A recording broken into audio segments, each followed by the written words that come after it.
Ahmad ne Imam al-Hakim Imam al-Dhahabi yakakasa nti hadisi ntuufu ngejiba ku Abi Malik al-Ash'ari radiyallahu anhu annahu qala gamba thumma inna Rasulallahi sallallahu alayhi wa sallam lamma qada salatahu nabiyyu nakum yamalo kusaze swala aqbala alayna biwajhihi yashuka natwile basahaba be nabagamba faqala nabagamba ya ayyuhan nas abange mu abantu isma'u mulimpulirize nnyo wa aqilu era mufenyo okutegeera bye mbagamba wa alamu era mumanye anna allaha nti mazima ddala Allah ibadan ayina abaddu laisu bi anbiya nga baddu abo siba nabbi ba Allah wala shuhada era si bantu abafira mu kutalo z'eddiini naye yakbitumu nabiyun wa shuhada abaddu abo bannabbi n'abafira mu jihad babasayirirwa begomba okubalaba babasalirwa embeera gye balimu ensaalo ezitali zaffe zino naye ensaalo y'okwegomba begomba ekifaananyi kyabwe n'embeera gye balimu ala manazilihim olwefe balimu wa qurbihim min Allah n'okubanga Allah agenda bakola ki kubasembeza kuba bayagana kulwani kulwa Allah nasala amalo bagamba bigambo ebyo Allah ayina abaddu si bannabbi era si bashuhada naye bannabbi ne bashuhada begomba okubeera n'abantu babegomba olw'okubeera nga bali kumpi ne Allah subhanahu wa ta'ala n'ebifo byabwe okubeera nga byawaggulu fajaa rajulu min al-a'rabi min qasiyati an-nas wa alwa biyadihi ila an-nabi sallallahu alayhi wa sallam faqala ya nabiy Allah nasun min an-nasi laysa bi anbiya'i wala shuhada yaghbituhum al-anbiya wa shuhada ala majalisihim wa qurbihim min Allah un'utuhum lana sajja namalungu ajja amuganti ya Rasulullah owange mbaka wa Allah owange ya nabiy Allah bantu baliwo abantu mu bantu nga si bannabbi ate si bashuhada ate nga bannabbi n'abajulizi bashuhada babegomba olw'okubeera nti bali ebifo byabwe kubanga byaggulu nga tibali kumpi nnyo ne Allah subhanahu wa ta'ala ya Rasulallah abantu abo wandi batutendedde bo bebaani fasarra wajhu Rasulullah sallama lisuali al-a'rabi nabbi sallama nasanyuka esanyu nelimulabika mu kyenyi olw'ekibuuzo kya munnamalungu kyabuuza faqala Rasulullah sallallahu alayhi wasallam nasallama nabagamba hum unasum min arhamin mutaqariba tahabu fillah wa taswafu bisun'i llah fayaj'al wujuhahum nuran wa thiyabahum nuran yafza'u an-nasu yawm al-qiyamah wa la yafza'un wa hum awliya'u Allah alladhina la khawfun alayhim wa la hum yahzanun. Nasallam yamugamba mubufunze nti abantu abo bagenda kubeera nga abantu bava mu njonga za njawulo naye baagana kulwani kulwa Allah subhanahu wa ta'ala wa taswafu fillah ne bakananula emitima gyabwe kulwani ne bejjamu obukuku ensaalwa enge obukyayi kulwani kulwa Allah subhanahu wa ta'ala olabe bayagana kulwa Allah wa taswafu ne babeera baswafi buli omu eri munne kulwani si lwakigendera kyala kyonna wabula ngaekyakikola lillahi subhanahu wa ta'ala olw'okubanga awulidde omusomo omulungi. Olwekyo ebimu ku bitendo ku migaso n'ebibala ebyokwagana kulwani tandika okunoonya ani gweyagala kulwa Allah subhanahu wa ta'ala olabe ddala olina kyojamu kimu ku bino. Nsuubira nti teri muntu ddala ng'alina ekigendero ekirungi asobola kubulwa muntu gwalagala kulwani kulwa Allah subhanahu wa ta'ala, era tujja kukolao omuntu gweyagadde kulwa Allah biki biteekeddwa okubeerawo. Kakati ebyo byonna biteekeddwa okubaawo naye waliwo ebyonona omugaano, waliwo ebyonona okwagana kuno kwe twagalana. Ekimu ku byonoona ekisookera ddala al kibur, okukola ki? Omukufu okwetwala nga wa kitalo nafuula munne muganda we ngaamulaba nti wawansi era ye ngaalinga yekka yakoze atya yatuukiridde lubeera ye muganda walabamu nsobi talina kalungi kamulabamu bwaba buli kyakola lubeera anojjola munojjole talina krediti gyamuwa bwaba akakalungi kakoze era aba akongerako obuntu tokulaga nti talina kintu kyakoze bwekuba kuteesa gwasembya ati atateesa kyoyo abantu boogera agira alindako wahakatha ebintu ebifaanagana bityo biviirako omuntu okukola ki nga nti musajja yannema oyo musajja ogola nali mwagala newelera mungu annemye musajja nzikakkanya musajja yembarasinga juyambugoera owulidde wahakatha nolwekyo okwekuza zimu ku bintu ebyonoono bwakiki wasiruganda nabi sallam yayogera kwekuza yagamba muhadisi abdullah ibn masud alkibru batalu lhaqi wa ghamtu nnas mu ddiini kugoba amazima nga bagakusomeseza ate mu mbeera za bulijjo okunyomera baki kodi ani oyo nze gundi badumaweluna omuntu akokonayo naye akola atya kikyamu bwekutuka ogabula emmere wala emmere nga kyayo togitwalawo talina kugirya yani talina kugirya balina kukola ki nalya gibazizza mu saniya gibakoze batya enkola ensi kiki kasabeera muganda wo nga muki nga musiraamu twamaze okitegeera twalinjawulo kati wa muwarabu naatali muwarabu okujjako kutyani allah subhanahu wataala walidhalika batukulembera bagulumizanga n'abayisi b'endoso okumanya obusiraamu bugenda wala amanye batusomesa tawadhu batukubiriza okutwala abaana abato tubatwale nga batabani baffe oba katooko ate akusinga omukulu omutwale nga mukulu oba mukaddewo ate gwe naye mu myaka gyegimu omutwale nga mugandawo ojja kwesanga toyinaawo gaapu yonna mwogenda kusinza kukola kunyooma mubyomuyingiramu okuzza abaana abato gwe sembera rimwe gendaeri nobwana butono buzza kuki oba okubeera nga otudde nako oba tukogamba nti allah mukole amadye nobongere mwe abaana bato mugendaeri nenguda mutudde newano mulekale naye muyigize adabu taamu mugabe mwana wange balisa ddyo sima bisimillah wahakadha ebyo nesallama taba kutwala nabaana yandibisomeseza ddi naye amala kutuula naye era sahabi anyumya wakana yadi tatwishu mkono gwange gwali guwanvuwa nnyo namugaa nti mwana nge yaghulamu wange muvubuka samillah obanga ogenda okulya shamange nnyo lya allah ogaa nti bisimillah waqul biyaminika ate oliise ddyo waqul mima yalika olye nekikoze eki nekiri mumaaso gekikulinaanye ekyo nabbi yakikola ddi nga bugobya erimwe mugende eri yongera erimu obwana mu mukole jaa yamala kubukola ki wale mufe nga mutabuliki taseka yafuka kanga baana ngera nekukyalo bakumanyi mutabuliki abeera mukambwe manhaji ya mutabuliki abeera mukambwe manhaji ya kikawariji obutabuliki tekitegeeza bukambwe kitabuliki kitegeeza husnul muamala okubeera omulungi eri abantu bonna eri mukyalo bo eri abaana bo okubeera omukowoze hatta omusalafu oba omutabuliki atuuka okukola ddaawa n'ekirevu kyekisobola okukola ddaawa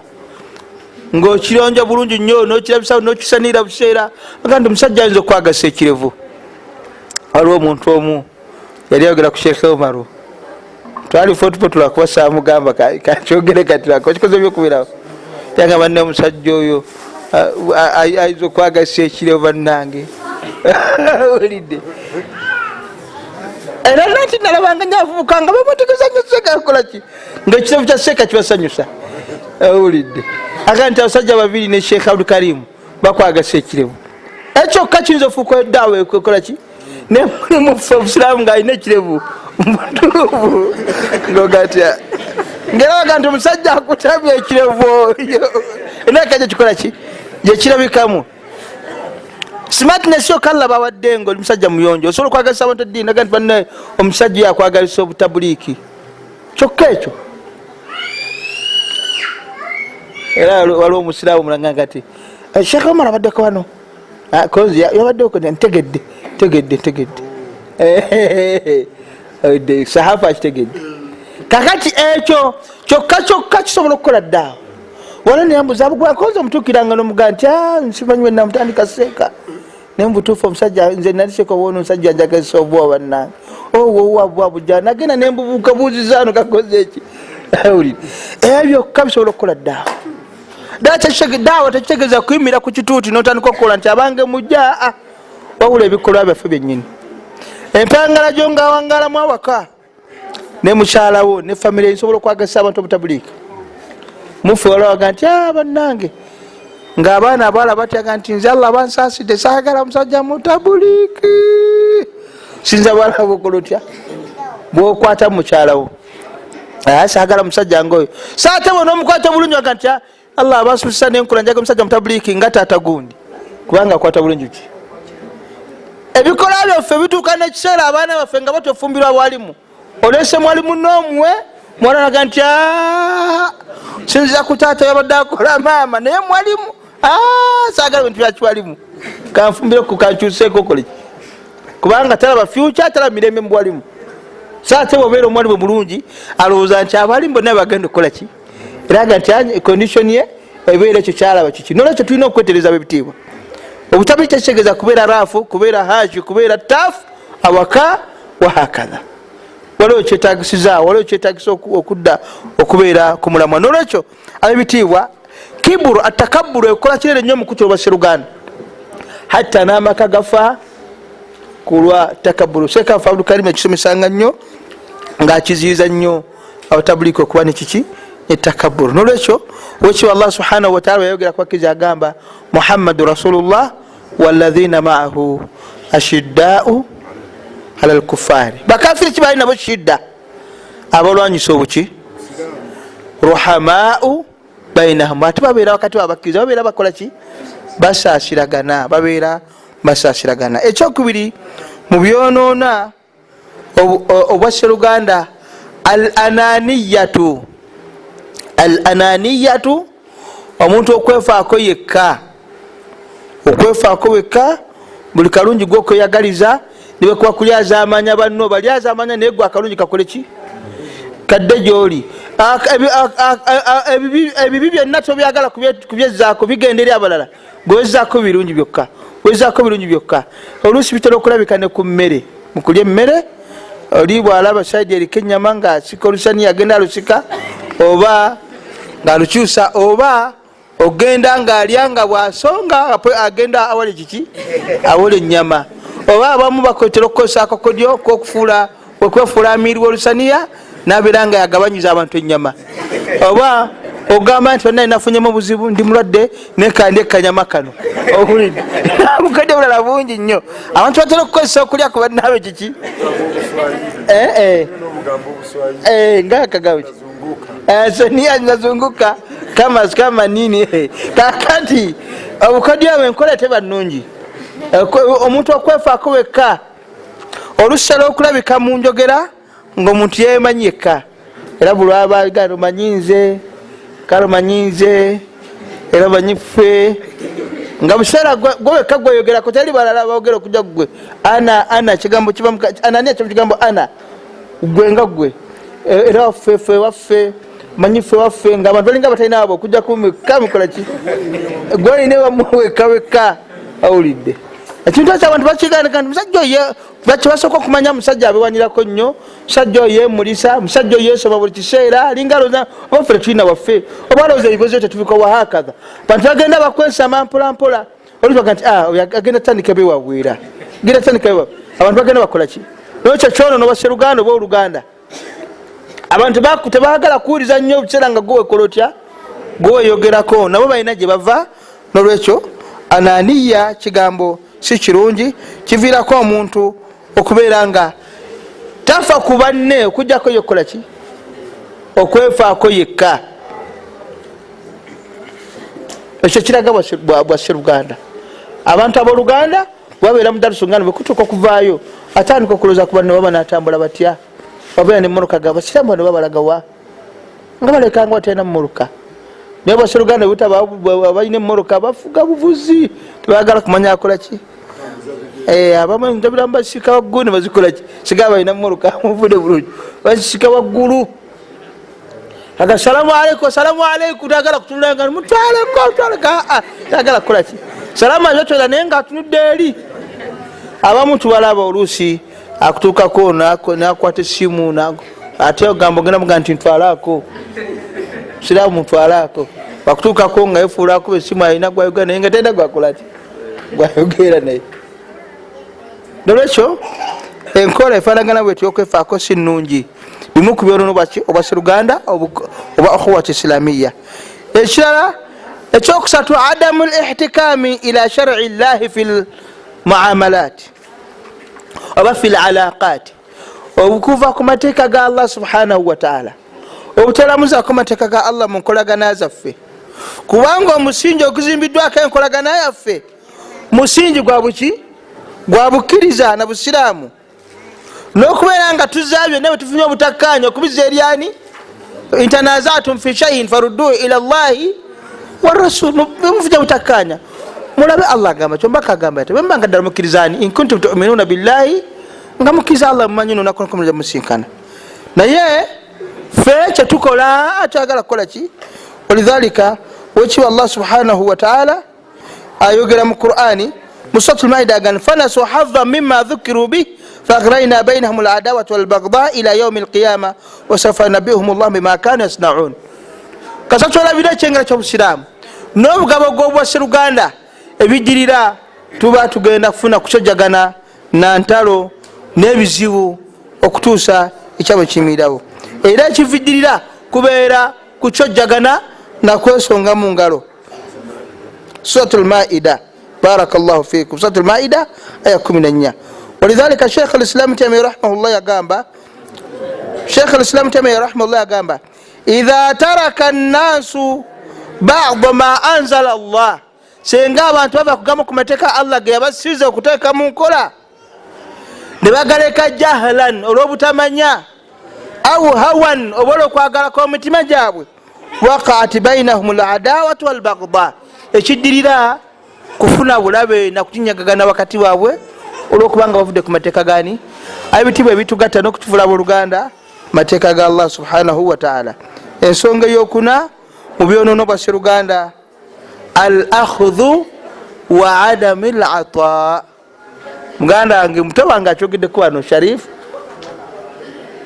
ebyonono bwasiruganda kwe kubanga golubere yagala kuwa buwi wabula gwe tozza era nenya nnyo banno kandi basala akiika fe ne batatuwa kandi basala goliba wakoddi gwe tuzaala kale gwe yagala kuwa buwi toyagala kukola ki? Tolina kovaako, naye lubeera gwe yagala bakole ki? Bakuwe. Ekintu ekyo kiviirako abantu okubeera nga bakola ki? Ngaobakyabagana obwasiruganda bukola ki? Ne bufa. Era kimu ku bitendo by'obukodo, omukodo yayagala nnyo okumuwa naye talina kakola atya? Ye lubeera yebalira mubabawa tayebalira mubagaba, lubeera ayagala bamuwe ye tayebalira mubakola ki? So muganda waffe atugambye wano ne bwe kaba katono katya, era kimanyiddwa eri abagabi nti okugaba tekisinziira kubeera ng'okola otya nti olina. Era abagabi tebabeera si babeera nti abo be basinga obugagga, naye olwokuba emitima gyabwe gibeera emigagga bagaba ngaoyinza okukoza asinga obuki? Obugagga. N'okuliisa abantu tekisinziira kuba nti olina, wabula omuntu kiba kitendo nga kyamukwiramu oba weyakulira oba tarbiya nga ye mulisa abantu ng'amalisa ekyo kyalinako obusobozi mutono bwakyo, tekiva kuba nti alina. So waliwo abalina ngawaabwe tebali kaliibwayo, tebalina kaliibwayo. Nolwekyo mu byonono oluganda lw'obusiraamu al akhudhu gw'okubeera ng'otwala naye tokola otya? Kabonero akalaga nti omukodo. Allah agamba mu Qur'ani wala tulku bi aidikum ila tahluka, temuteekanga emyoyo gyammwe mu ntata. Qala ba'd ahli al-ilm, abamu ku banyu baali bavunula ayo bagamba wala tulku bi aidikum ila tahluka huwa al-bukhul, obukodo. Kubanga buli okodo wala nga nawe byo Allah akola atya azingako, ng'osigala oli misikini lubeerera nga bakuwa osigala weebwa owulidde. Bwebaleeta kilo z'ennyama, bwebaleeta busukaali kilo 10 ku muzikiti, batugenda okulaba ate yandibadde awaayo gw'omu kubalwana bakole batya, osigala oli mwavu misikini lubeerera ebbanga olw'obukodo okola otya? Yandibadde awa ate ne bukeera enkyaka bakola ki? Wakad ra'ayna mirara, tulabe bingi nnyo ebifaanagano bityo ng'abantu abovunanyizibwa balwanira kilo ennyama ne batuuka n'okwesongamu engalo kilo ennyama. nalinda byeko ku Masjid Nur awo yali Ramadani baleta akagundi akawago keryenvu abatabuliki babiri ne bakakwata ne bakanjogotola konna ne kakola ne babulako ne lyenvu limuli balya abantu babiri nakakwata ne bakanjogotola konna nga tewali ayina busobozi bulekera munne nti kalyeke ne bakola atya byonna ne baganyigiriza naye embeera efaanagana bwetyo eva ku muntu okola ki naye nga kagula sente mmeka akago keryenvu lolwekyo ebifaanagana bwe bityo bingi era alingawo nenkola alinga mubakyala nga bo baleta enyama bateranga okuletesa nyange zika enyama nga batekako enyama enyingi baga nti abamemba eyabakyala basigadde nga baleta muceere mwereere bamemba yaabwe nga bagijuzako enyama hatta kyatuka ku ddaala nga netali abamemba bagirako enyama bagijjako nebakekako yabamemba era baseeka babisomesa nebigenda nga bikolaki nga bikenda kati embeera efaanagana bwetyo etera okubeerawo naye ngaebeera nkola ya kikodo wekiba Allah subhanahu wa ta'ala yagamba mu suratul Isra aya 29 wala taj'al yadaka maghlulatan ila unuqika wala tabsutha kulla albasti fataq'uda maluman mahsura wekiba Allah subhanahu wa ta'ala yatugana emikono gyaffe ogitonya nnyo gimpaya negibeera nga tegyegolola kugaba ate natuziiza okugita ennyo netuuka n'okwemalako kyetukolaki kyetulina wabula beera wakatikati mukubeera ngaogaba togaba kinene nnyo togaba kwemalako ate tokodowala wa innama beera nga buli kintu okikola bilkasdi ngaoyinako ekigero wokola otya wokoma n'ebiseera ebisinga abantu tebatera kukitunulira ekyo waliwo abamu atajjula n'agaba hani watawo ebbanga n'abanga yagala okweddiza kyakoze atya oba abamu batera ogamba mu ngeri y'okukyamuka nga bamupise najjula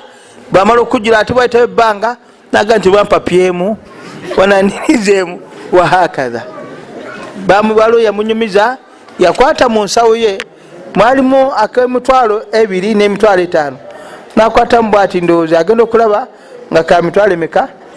2 nga kale yali agala kwayeka 2 kati agenda okujjawo bwati bwakakasuka bwati agenda otuuka mu bbanga kemeka ate nasuka naagala okanonna muki mu bbanga naye kiki ekigana gyo sente zo jakoze oyagala lwaki oziwalira eno eyo nkola akikopa era ekikodo abantu okubayira sente mu ttooyi muffe mulimu abasajja nga bazibayira mu ttooyi oba azisoboleramu eno tewali ajja kuvunaana nti lwaki osobolera gyobeera furi jakose oba olyagalako 10 oba ogendamu wako 10 sente zizo tajja kubuuza lwaki ompaako 10 kwezo naa naye abakopi oba abakodo azibalirawa azibalira eno era afunyiza muno tagala manye nti alina sente meka oba kubanga alina ebibalo byagala alina bayagala okuteega aba okusaba abagambe nti alina sente kale kyaba abeera mu mbeera efaanana bwetyo naye kyo busiraamu bwatuziiza okugaba okwemalako anye butuziiza okukola ki okukodowala netugaana okubaako kyetuwaayo walidhalika ebitende bwe biyita bisobola kubeera mukkiriza so olkhuluq okubanga gwe olina empisa embi ate mu kiro kyekimu ngaoli muki ngaoli mukodo ebitende biyita bisobola kubeera mukkiriza ng'alina empisa embi ate n'obukodo muki oyo taabu ebezze taabu ebezze walidhalika bannange ekigambo kyokugaba okumanya kyagenda wala n'abantu batuuka okukutamwa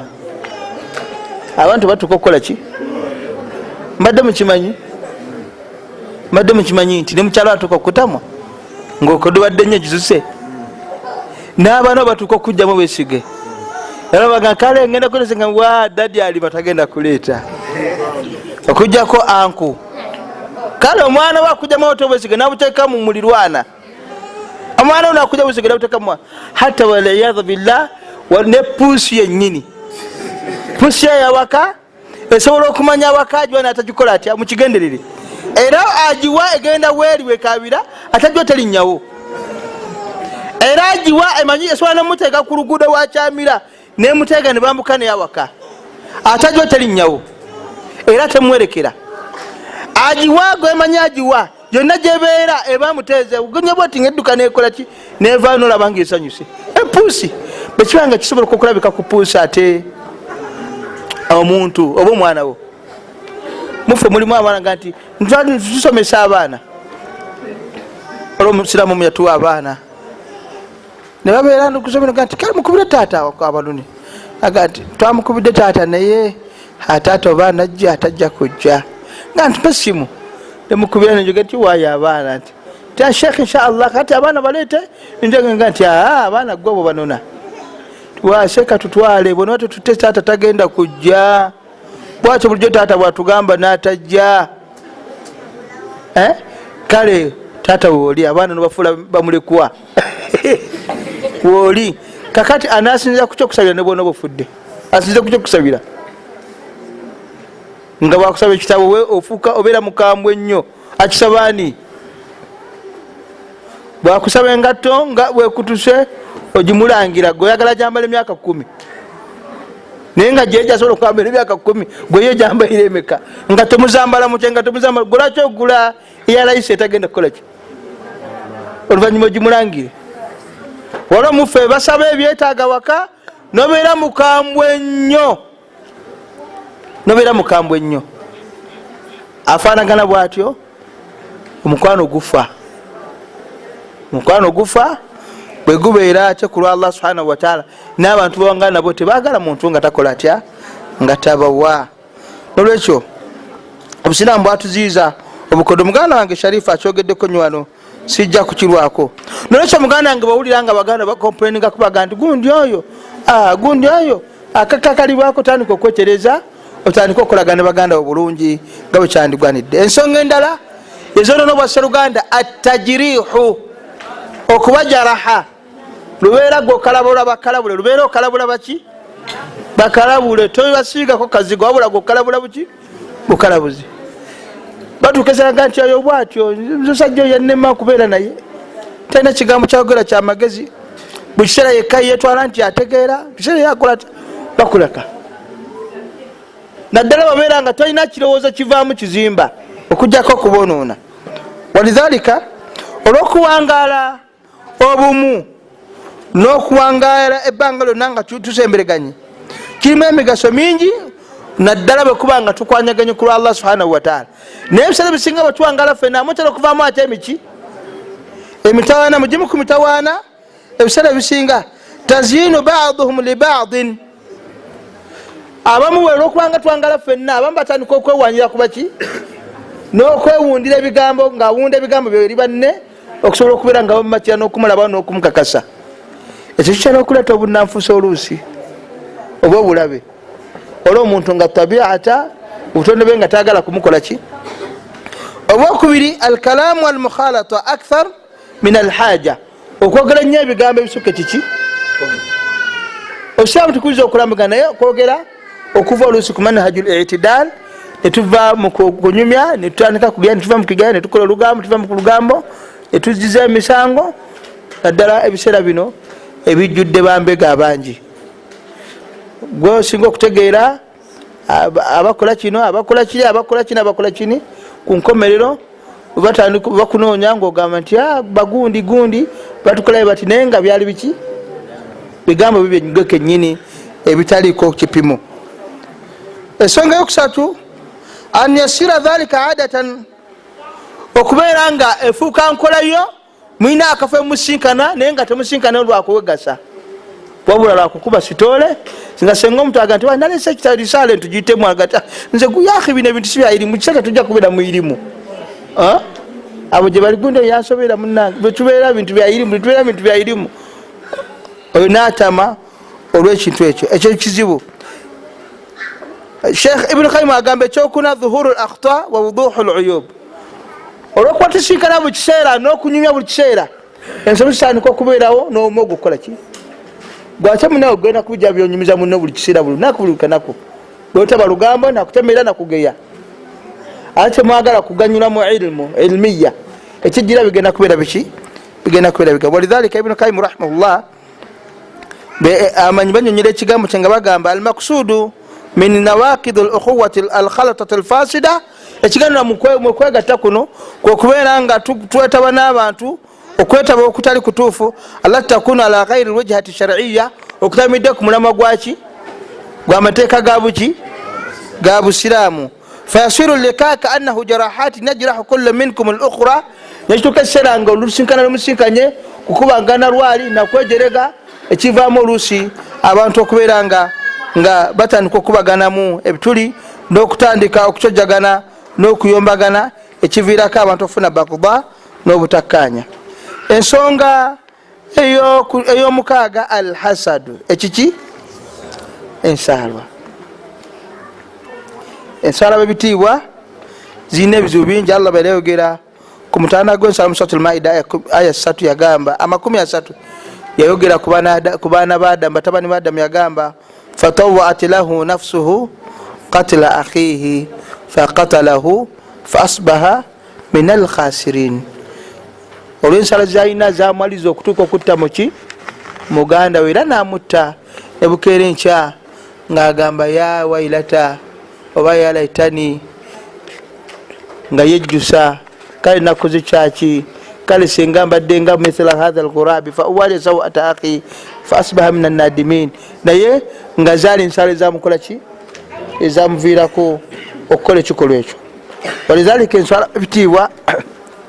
ndwadde zimu ku ndwadde namutta. Allah subhanahu wa ta'ala yali anenya abaziina mu suratu Nisa aya 5 agamba am yahsuduna an-nasa ala ma atahum Allah min fadli, basayirwa abantu bannaabwe olw'ebirungi bye tubawa, olw'okubagwirawo ilmu, olw'okubagulirawo ensimbi, olw'okubagulirawo ebitiibwa. Nahnu kasamna ma'ishatahum fil hayati dunya, fe tugabanya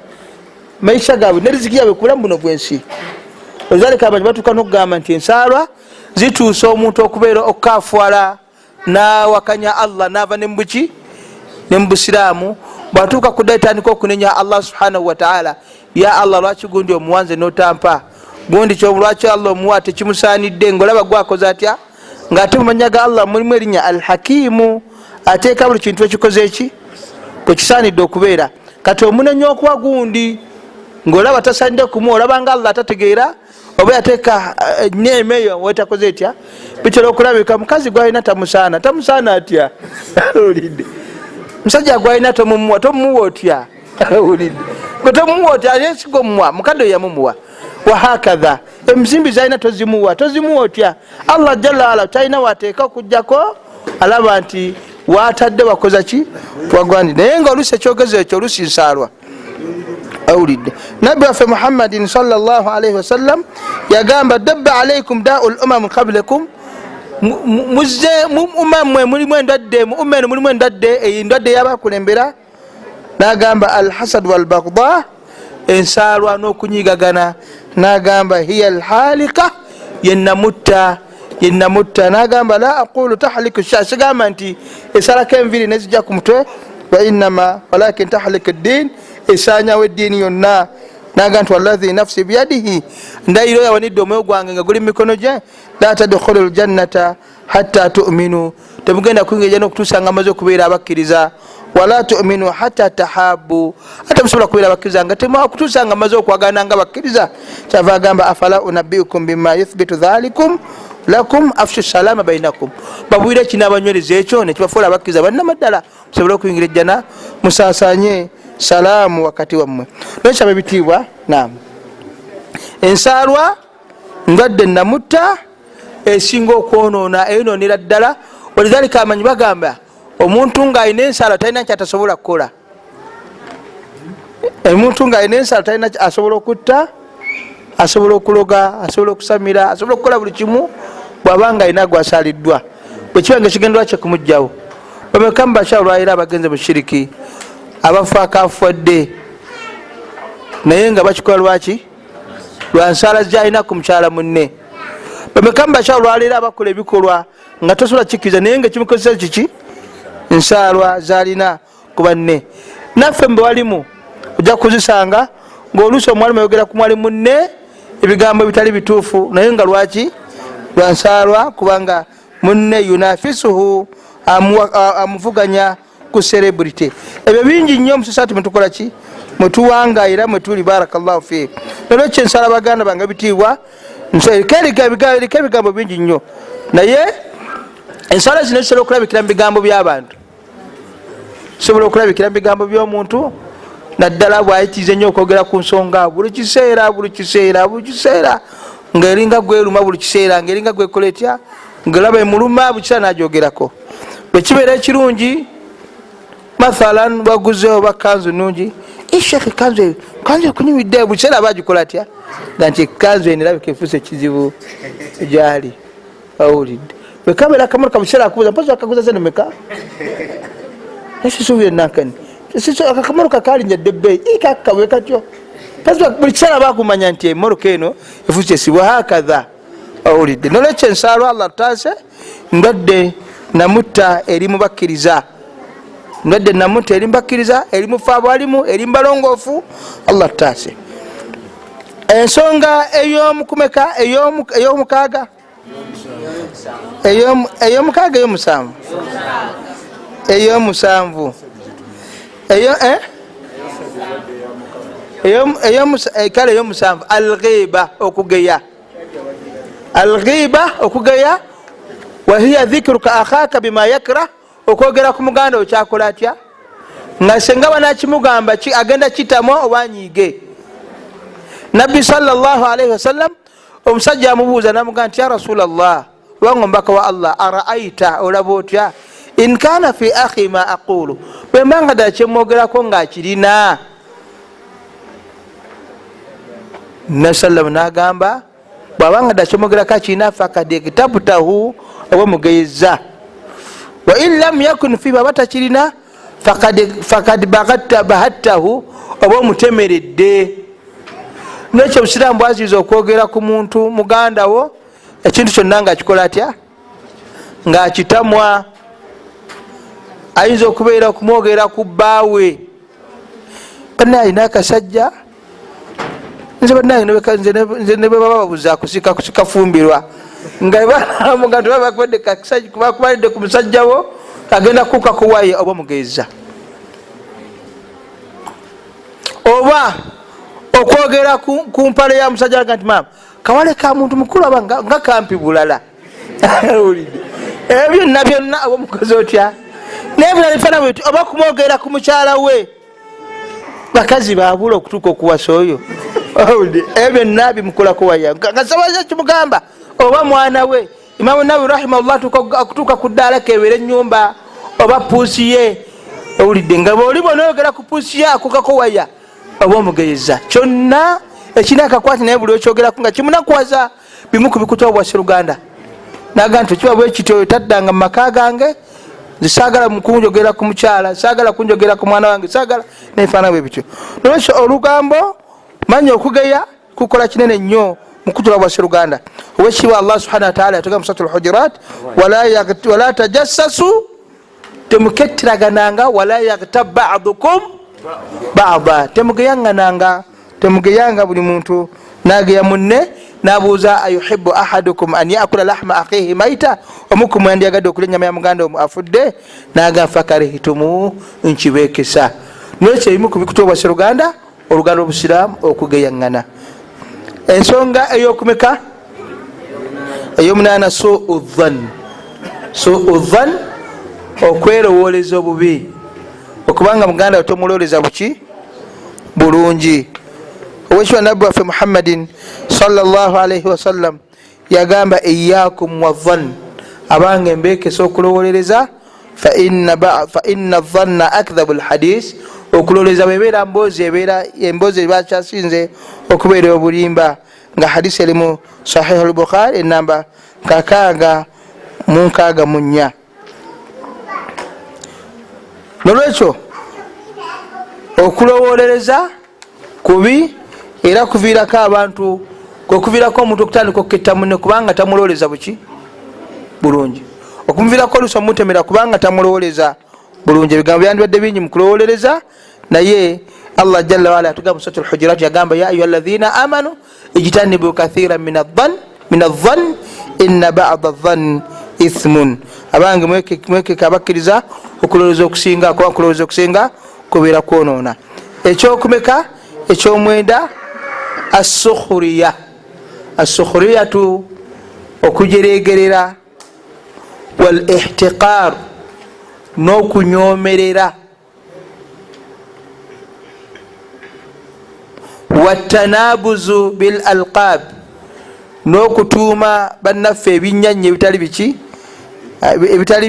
ebinya ebipatike agatali manye gaabwe. walhumaz wallamz n'okugeya nga tugeyesa ebikolwa n'ebiyungo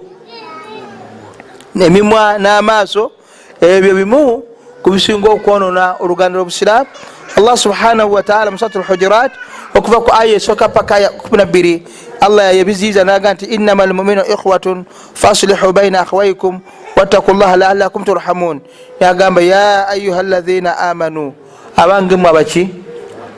la yaskharu qaumun min qaumin, tekigwanidde kibinja ky'abantu oba bantu oba kagurupu k'abakyala oba abaami okunyooma bannaabwe. asa an yakunu khairan minhum, oba oliawo nga bano bebanyooma nga bebasinga obulungi okusinga babanyooma. wala nisaun min nisain, kabeere bakyala okunyooma bakyala baki, asa an yakunna khairan minhunna, oba oliawo nga bano abakyala abanyomebwa bebalungi okusinga bano ababanyooma. Allah kyavaga nti wala talmizu anfusakum, temuwekeza nemugeyangananga allams, temugeza nemugeyangananga n'okukozesa emimwa oba ebikolwa, imma okumutambuzamu bwaba mulema n'omutambuzamu ng'olaga ng'omugezesanga bafaanana, oba okukozesa sayinizi, oba okubanga balina nickname baba mukazako mandevu oba kirevu kugezako okulaganya agoza atya, oba embeera zonna eziraga okukakanya omuntu ono. Olwekyo Allah subhanahu wa ta'ala kigaana yaga nti wala talmizu anfusakum wala tanabazu bil alqab, temutumagananga n'ebinyanya bitali birungi nga birimu okukakanya. Nomutuma mathala mapengo, nomutuma kafupi oba koloba oba bigi masavu, oba murefu kitakuba kino kirungi, naye wala ebitendo nga birimu kukakanya. Owulidde serwajo okota waliwo ebinyanya bannamawanga ebinyanya bityo nga bigenda mu kyokukakanya muntu ono. Owekiba Allah subhanahu wa ta'ala yabigaana, yagamba bisa lismul fusuq ba'da al iman, binya bibinyo ebiteekebwa ku bannammwe oluvannyuma okubeera nga mbadde bakkiriza. Allah nafunikanga nti waman lam yatub fa ulaika humu zalimun, anaabatendenyezza anaaba yeryazamanyiza era anaabeera mbalyazamanyi. Allah nazaako naga ya ayyuhalladhina amanu jitanibu kathiran min adh-dhanni, abanga bakkiriza mwewala okulowolereza bannammwe, inna ba'da adh-dhanni ithm, kulowooza okusinga kubeera kwonona. wala tajassasu, temuketalagananga, omwami toketta bbaawo omukyala toketta bbaawo n'omwami toketta mukyalawo. wala yaktab ba'dukum ba'da, temuyegerangananga. ayuhibu ahadukum yakula lahma akhihi maitan fakarihtumu, umwe mulimu yandigadde okulya ennyama ya munne, kale njibekesa. Okulaga akabenje akali mukugeyangana, Nabi sallam hadisi ya mama Aisha radhiyallahu anha bwe yageya omu ku bakyala ba Nabbi radhiyallahu anha, namugamba yakozesa ekigambo nti yali Safiya, nga nakozesa ekigambo ekiraga nti mukazi muki, agezako okulaga nti mumpi. Owekiwa sallallahu alaihi wasallam namunye namugamba oyogedde ekigambo lawo muzija ti senga kitabirwa mu nyanja yandijjudde nina newunya ekivundu, ekigambo kyokoze otya kyogedde. Bameka mu bakyala abakakanya bakyala bannaabwe, mama bwotunira nakazi kuyanzizaako tekawula nakwawula tekakola katya nebigambo bifaananga bwebityo, ng'onyoma mukyala munno ayinza okuba yatuukidde omukuzaako nga ddala ayina ensonga ddala byotayinza kukola ki kutegeera. Nolwekyo ebintu byokunyomagana n'okunyoma si birungi. Owekiwa nabbi waffe Muhammad sallam yagamba ala abange inna dima'akum, mazime miki, wa amwalakum nekiki, wa a'radakum nebitiba byammwe omusiramu ku musiramu ne haramun wa a'radakum bainakum alaykum haramun biri haramu wakati wammwe omusiramu okutobola ekifo kya muganda omuki omusiramu omusiramu okulya emaali ya muganda wo omusiramu okusiramu okuba omuganda omusayi gwa muganda omusiramu ka hurumati yaumikum hadha nga bwe muli ku lunaku kuno olw'emuzizo fi shahrikum hadha omwezi guno gw'omuzizo fi baladikum hadha mu nsi eno ey'omuzizo nga hadisi eri mu Bukhari ne Muslim nesaba ebitiibwa ebikwatagana kale inshallah ebikwatagana ensonga tugenda kuyokumeka inshallah ensonga 10 nga yeddirira esemba tulina 11 si nyingi ziweddeyo si nyingi zikoze eki ziweddeyo si nyingi ziweddeyo ensonga eye10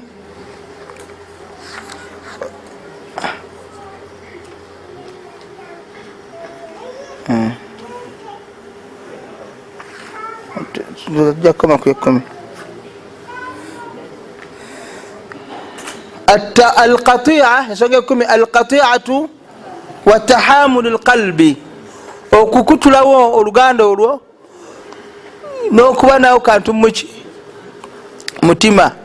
okubaako wetusegaza mu mutima waliwo omuntu nga nebamukolera ebirungi ebyenkalawo ye lubeera akola atya akantu ke kasigala mu mutima era bwoganaga nti nankodde agizenze simatidde era nankodde era nzikoze eki era ensigaddemu akalu ye lubeera tekamugwamu ate ogenda kwetegereza nga sikugoweka wabula nekumulala bafana bwetyo walidhalika Shk Muhammad Yaqub agamba al aslu fi alaqati almuslim ma akhihi ekikola ku nkolagana y'omusiraamu ne muganda we al afu wattasamu okusonyiwa n'okusamaha okusonyiwa n'okuleka olidde lianna allaha taala kubanga Allah subhanahu wa ta'ala alladhi ya'budunahu yatasafu bisifati alkamal Allah gwe tusinza yekka ataniwa n'ebitandi ebikoze eki ebijudde nefe abantu n'ebikondeevu buki bungi walidhalika mu duwa gye tusamu ramadani egamba allahumma innaka afuwun tuhibbu lafwa fa'fu anni nasallam agamba kullu bani adam kata fenna tukola ki tusobya mu hadisi lkudusi agamba ya ibadi abange baddu bana adamu innakum tukhtuuna billaili musobya emisana n'ekiro wa ana aghfiru dhunuba jamia nze nsonyiwa ebyonoono byonna fastaghfiruli musaba basonyiwa mbasonyiwe naye abantu abasinga munakola akantu kamu nakazimbulukusa nakogera ebbanga buli lwako nakakomyawo bulwako nakakomyawo bulwaka oludde omuntu eyetonda natuka nokuga nti yesenga sewesayetondera ddala owulidde embeera efaragana bwetyo etera okubeerawo nga oli bulukakola nakazimbulukusa mulwabako kyakola nokomyawo kiri mulwabako kyakola kyekanga gwe byokola byebisinga obuki obungi owulidde naye Allah jalaga nti wa intaafu senga musonyiwa aqrabu littaqwa kyekisembedde okutya Allah wala tansawu lfadula bainakum munna bakusobeza tewerabiranga obulungi bwakoledde waliwo obulungi wakati awo tobwerabira newankubadde alina kyakoze atya muaya endala Allah agamba faman afa wa aslaha omuntu bwasonyiwa nalongosa fa ajiruhu ala Allah empera yeriwa Allah innahu la yuhibbu dhalimin Allah tayagala baki bali azamanyi nolwekyo okusonyiwagana kigambo kikulu nabbi sallallahu alaihi wasallam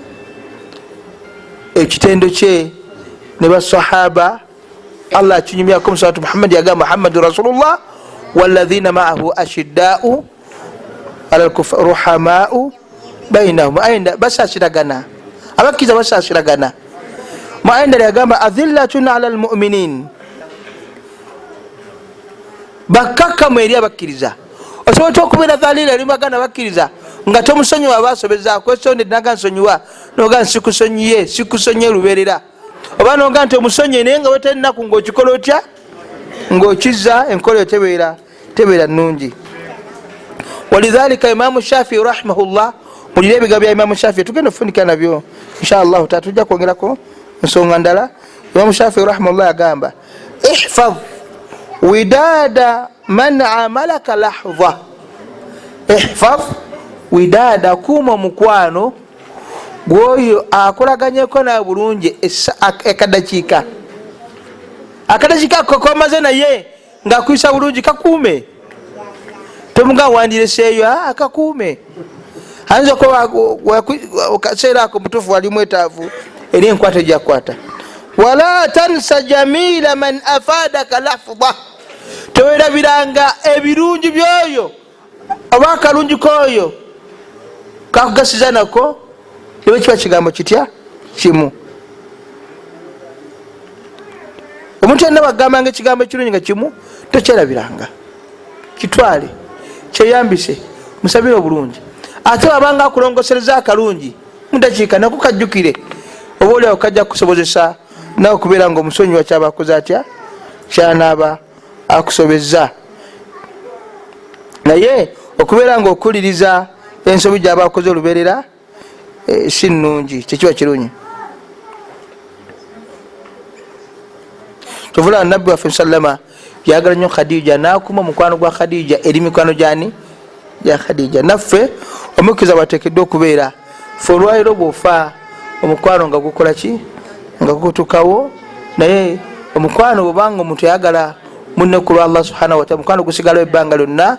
okutuusa niwabeera nga afudde paka lebalisinkana Allah subhanahu wa ta'ala. Sijja kusingako okusinza ku biseera ntutte bingi. Subhanaka Allahumma hamdika ashhadu an la ilaha illa anta astaghfiruka wa atubu ilaik. Assalamu alaikum wa rahmatullahi wa barakatuh.